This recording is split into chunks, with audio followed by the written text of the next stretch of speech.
Dreams are meant to be achieved, so never let go of it. Reach for it until you achieve it.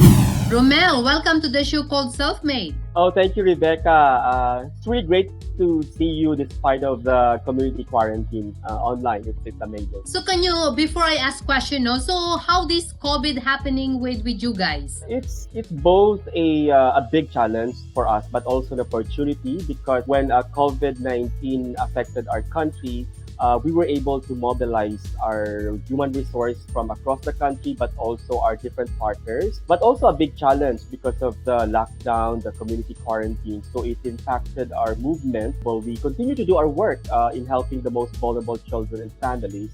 Despite of the limitations. Did you ever regret being involved with World Vision because of these challenges you're going through now?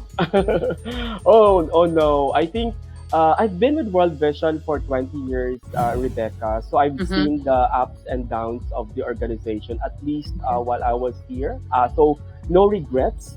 I see it as an opportunity to do our work better and to cope, despite of whatever limitation that we are facing. So how you start getting involved with World Vision?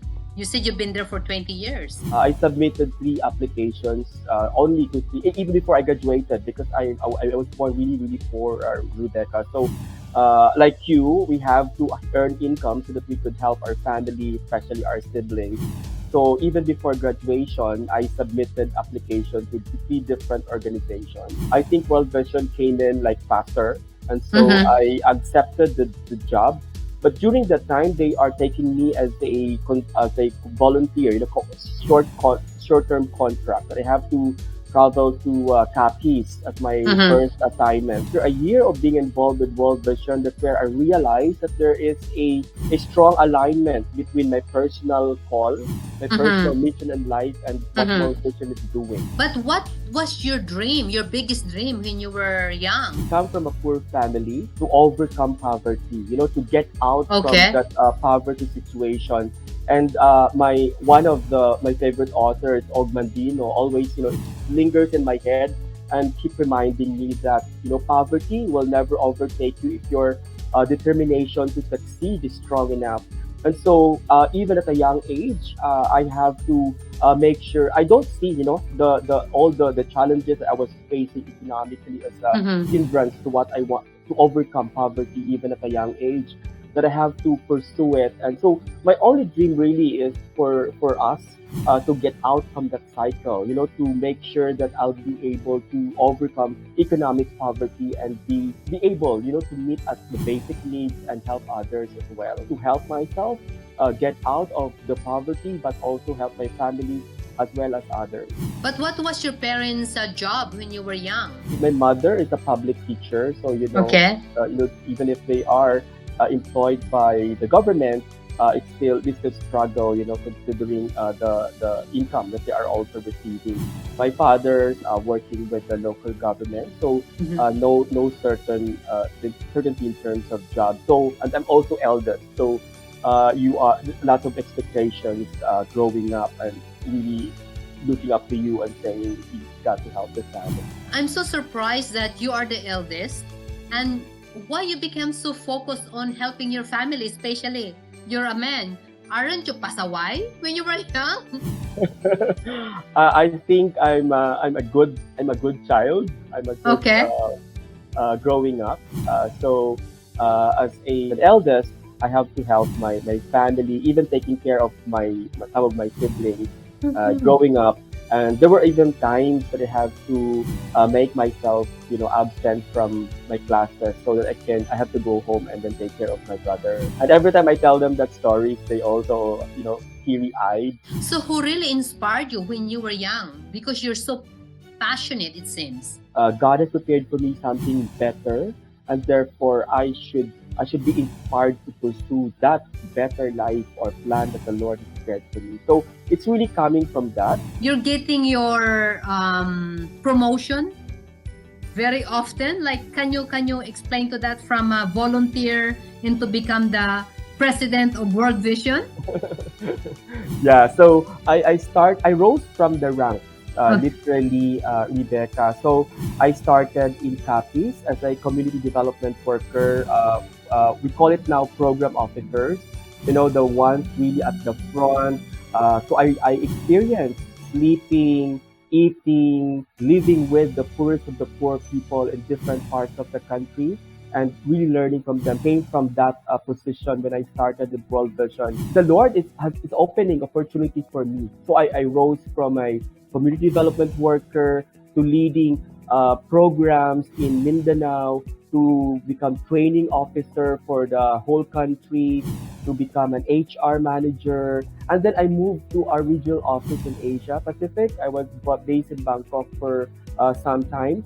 And then when I came back, I served as a strategy management director, then moved into operations, and then became the executive director of World Vision. So it's a journey. It enabled me to learn the organization at different levels and at different aspects of it. So what really inspired you while you are working World Vision to really keep going? Like nothing's stopping you. More than anything else, the position is it's just a title, and I don't really care what your title is within the organization. But what inspires me really is the impact, the results that I saw in the lives of the children and the families that we are helping. Like even for myself, I've also been sponsoring children. So I've seen also some of the sponsored kids I have who graduated from a really poor situation to now contributing to the society. So what is the meaning of success to you? Success to me is should be holistic. You can't count success on financial value only. It also includes our spiritual life, our psychological life, our health even. It's part of that whole holistic view of success. Everybody also knows the meaning of hope and don't give up, determination, so on and so on. But why very few are only successful? Failure of a number of people to fulfill their dreams, it's because first of all they didn't try doing Okay. it or pursuing it. So my advice really is start doing it. And if you fail in the process, don't give up. Stand up and try again until you make it. Because this that's why only a few people become successful like you, because only a few people even started doing or pursuing what they want to happen with their life. So do it, and if you fail in the process, don't give up, stand up, and then try again until you make it. Wow, I love your word. Just do it, give up, and just keep going. How you inspired your people?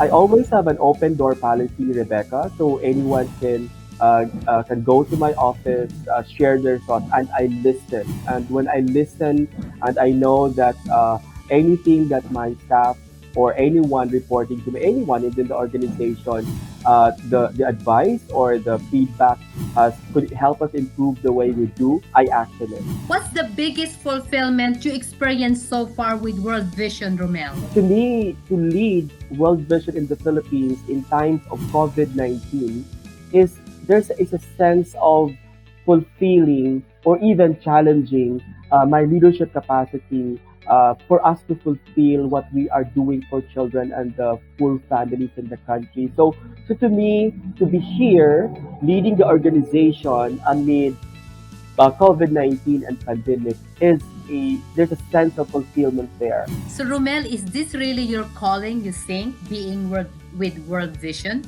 And this is also an advice that I'd like to speak to others, that and even to my colleagues and some of the newcomers joining World Vision, always ask them to intentionally check if their mission or their calling in life is in alignment with what World Vision is doing. And in only that, would enable you to stay longer. And despite of whatever challenges you'll encounter in the organization, it's not perfect, but yet you will be serving because you know there's a strong alignment between your personal call and the work or mission of the organization, like World Vision. Wow, you touched my heart. Thanks, Rebecca. So what's your best advice then to all Filipinos to overcome this COVID-19 or this pandemic? To all of us, I think I strongly believe this. Na we can do it. Kaya natin to. We have to work together as one country. We have to support our government in doing its job, but at the same time do our part in overcoming this pandemic, this challenge that we are facing now. And I'm also encouraging us, Filipinos were known to be resilient. Let's continue to be as a resilient country and as individual to overcome this. But also have the courage to do something, in our own way. Wow, ang ganda nun Wow! So thank you. Well, this is beautiful and so many people will be inspired with your story.